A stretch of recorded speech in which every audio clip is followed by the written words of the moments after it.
There is a machine that can generate clean electricity 24 hours a day, 365 days a year, through the dead of night and the depths of winter, without ever pausing, without a battery bank the size of a refrigerator, and without a single ray of sunlight. It runs on nothing but falling water. A trickle no wider than a garden hose can power a home. It converts over 90% of the energy it touches into usable electricity, a figure that makes the solar panel on your neighbor's roof look almost primitive by comparison. And the core of the device hasn't fundamentally changed in nearly 150 years. It is quieter than rainfall. It has no fuel bill, and in the right location, it will outlive the person who installs it. Yet you have almost certainly never seen one. While the world poured trillions into covering rooftops in silicon, this technology sat in the margins, powering remote cabins and mountain homesteads, largely ignored by the mainstream conversation about energy independence. So what is it? Why does it outperform nearly everything we've replaced it with? And if it works this well, why is it still so rare? Let's find out. To understand this machine, we have to travel back to the foothills of the Sierra Nevada in the years after the California gold rush. By the 1870s, the easy gold was gone. The miners who remained were chasing ore deep underground, and that meant power. They needed to pump water out of flooded shafts, drive stamp mills, and crush rock around the clock. Most of that power came from steam engines that devoured entire forests for firewood, and the forests were vanishing fast. There were water wheels, but they were clumsy. The old designs caught water in flat paddles or simple buckets, relying on the sheer weight of the water to turn the wheel. Worse, as each bucket spilled, the water splashed backward against the next one, fighting the very rotation it was supposed to drive. At their best, these wheels converted maybe 40% of the water's energy into work. Most managed far less. A millwright named Lester Pelton had been tinkering with the problem for years. He worked through dozens of configurations, searching for a way to extract more from the thin, fast streams the mines could actually supply. The breakthrough, as the story is told, came from watching water strike a curved surface and split cleanly in two, rather than splashing back. Pelton redesigned the bucket. Instead of a single cup, he built a double cup with a sharp ridge down the middle. He aimed the water jet not at the center, but just off to the side of that dividing ridge. The effect was transformative. The jet hit the splitter, divided into two smooth sheets, curled around the inside of each cup, and peeled away almost motionless, its energy spent. The water left the wheel, having given up nearly everything it had. When Pelton's design was tested head-to-head against the industry standard, the numbers were almost unbelievable. His wheel reached around 90% efficiency, more than double the wheels it replaced. The first commercial Pelton wheel went into the Mayflower mine in Nevada City in 1878. Within 15 years, hundreds of companies were running them. For decades, the Pelton wheel was the beating heart of mountain industry. Then the grid arrived. Long-distance transmission lines reached even remote valleys, and the case for generating your own power quietly collapsed. Why maintain a wheel when electricity came through a wire? The Pelton wheel didn't disappear. It just shrank from public view, surviving in massive hydroelectric dams and in the workshops of a stubborn few. And then, slowly, the pieces fell into place for it to come home. The first change was the generator. For most of the 20th century, turning rotation into electricity at small scale meant heavy, inefficient alternators. The rise of the permanent magnet generator changed everything. These compact units produce strong, clean current at low speeds, with no separate excitation system, which is exactly what a small water wheel delivers. Precision machining did the rest. A Pelton runner, once cast and balanced by hand, could now be manufactured to exacting tolerances in bronze or stainless steel, small enough to hold in two hands, durable enough to spin for decades. Pair that runner with a modern charge controller, and you have a system a single homeowner can install beside a creek. The technology that powered the gold rush had been miniaturized into something that fits in a shed. And while the world's attention fixed entirely on solar, microhydro evolved in near silence, mature, proven, and almost invisible. To understand why that matters, you have to understand what solar can't do. Solar is genuinely useful. It's modular, it's gotten remarkably cheap, and on a clear afternoon, it's hard to beat. But it has a fundamental weakness that no amount of cost reduction can fix. The sun goes down. A solar array produces nothing at night, which is precisely when most households use the most power. It collapses on overcast days, and in winter, when heating demand peaks and you need energy the most, the short weekdays deliver a fraction of summer output. To survive those gaps, an off-grid solar home leans on batteries, and this is where the hidden cost spiral begins. You don't just size a battery for tonight, you size it for the worst-case stretch of dark winter days. That means a large bank, and large banks are expensive.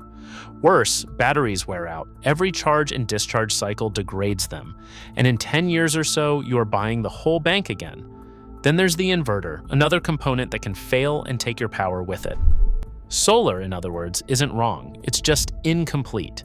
It produces energy in bursts and forces you to spend a fortune storing it.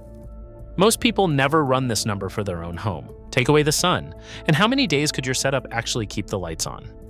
If you've ever priced out a battery bank big enough to survive a dark winter week, you already know which side of that math you fall on. Microhydro solves the problem from the opposite direction, and the heart of it is still that elegant little wheel. Here is how it actually works. Water is collected upstream, at an intake higher than your house. It flows down through a pipe called a penstock, and as it falls, that vertical drop, known as head, converts into pressure. At the bottom, the water is forced through a narrow nozzle, turning all that pressure into a high-speed jet. The jet strikes the split buckets of the Pelton wheel, spins the runner, and the runner spins the generator. Spent water simply flows back into the stream. That simple arrangement gives microhydro 3 decisive advantages over solar and wind. Advantage number 1, continuous generation. The stream does not stop at sunset, it does not stop in a cloud. As long as water is flowing, the wheel is turning 24 hours a day in every season. A modest microhydro system producing just 300 watts continuously generates over 7 kilowatt hours every single day, regardless of weather. A solar array rated for the same average output has to produce far more during a few peak hours to compensate for the long stretches when it makes nothing at all. Advantage number 2, dramatic battery reduction. Because power arrives steadily around the clock, you no longer need to hoard days of energy. You only need to bridge the short gaps between generation and demand, smoothing out the moment you run the kettle and the vacuum at once. That can shrink a battery bank by a huge margin, slashing the single most expensive and shortest lived part of an off-grid system. Less battery means less cost, less maintenance, and far less replacement down the line. Advantage number 3, useful power from low flow. This is Pelton's original genius, carried straight into the present. The design thrives on high head and low flow, the exact conditions found on a small mountain creek. Some home systems run on as little as a few gallons per minute, provided the water falls far enough. A trickle other technologies would dismiss as useless becomes a steady current of electricity. And the performance isn't a sales pitch, it's measured physics. Modern micro-hydro Pelton units routinely operate in the 70 to 90% efficiency range, with well-designed installations sitting near the top of that band. The estimating formula used across the industry is refreshingly honest about real-world losses. Take the head and feet, multiply by the flow in gallons per minute, multiply by a constant, then by the system's efficiency. The math is conservative by design because friction in the pipe, nozzle losses, and generator inefficiency are all baked in. What you're left with is reliable, year-round power from a footprint smaller than a washing machine. Compare that to the alternatives for round-the-clock off-grid power. A diesel generator delivers continuous electricity too, but it roars at conversation-drowning volume, burns expensive fuel, and demands constant servicing. A micro-hydro turbine runs at little more than the sound of the stream it sits in. And it's worth separating this from the hydropower most people picture. This is not a giant dam drowning a valley. Microhydro is what engineers call run-of-river. It borrows a slice of a stream's flow, runs it through a wheel, and returns every drop a few yards downstream. No reservoir, no flooded land, no disruption to the watershed. So if it is this efficient, this quiet, and this gentle on the environment, the obvious question returns. Why is it so rare? The first answer is simple geography. Solar works almost anywhere the sun shines. Microhydro requires a very specific gift, flowing water with a meaningful vertical drop on or beside your land, year-round. Most homes simply do not have a creek tumbling down a hillside in the backyard. The resource is real, but it is not everywhere. The second answer is money and timing. The turbine and generator are not the expensive part. The cost lives in the pipe, the intake, the trenching, and the wiring, all of which scale with the distance and terrain of your specific site. For a home with ample head and flow close by, the payback can be excellent and the lifespan measured in decades. For a marginal site, the installation cost can stretch the return out for many years. But the deepest barrier is not physical at all, it is legal. And it traces straight back to the same gold rush that produced the Pelton wheel. In the western United States, you may own the land a stream runs through without owning the right to use the water in it. The framework is called the Prior Appropriation Doctrine, born from miners fighting over the same scarce streams Pelton was harnessing. Its principle is first in time, first in right. The earliest claimant to put water to beneficial use holds the senior right, and everyone after them stands in line behind. Under this system, diverting water through a penstock, even temporarily, even returning every drop downstream, can legally count as a diversion that requires a permit. You may have to prove your use does not infringe on the rights of someone who claimed that water a century ago. In the eastern states, where riparian law ties water rights to the land it touches, the situation is often simpler.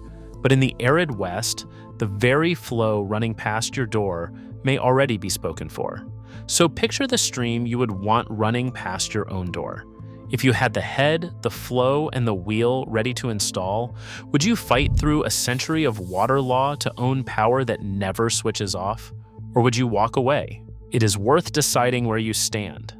No one banned the home water turbine. It was never outlawed. It simply runs headfirst into a body of law written for a different century and a different fight, and into a geography that does not favor everyone equally. If you do have the right site, getting started is more approachable than you would think. The two numbers that decide everything are head and flow. Head is the vertical distance the water drops, measured with nothing more than a hose and a pressure gauge or a laser level. Flow is how much water moves per minute, measured by timing how long the stream takes to fill a bucket of known size. Feed both into the estimating formula and you will know within minutes whether your site is viable. A realistic homeowner setup is a chain of straightforward parts. An intake screen at the top keeps debris out. A penstock pipe carries the water downhill. A compact Pelton turbine with a permanent magnet generator sits at the bottom. A charge controller manages the output. A modest battery bank smooths demand, and an inverter converts it to standard household current.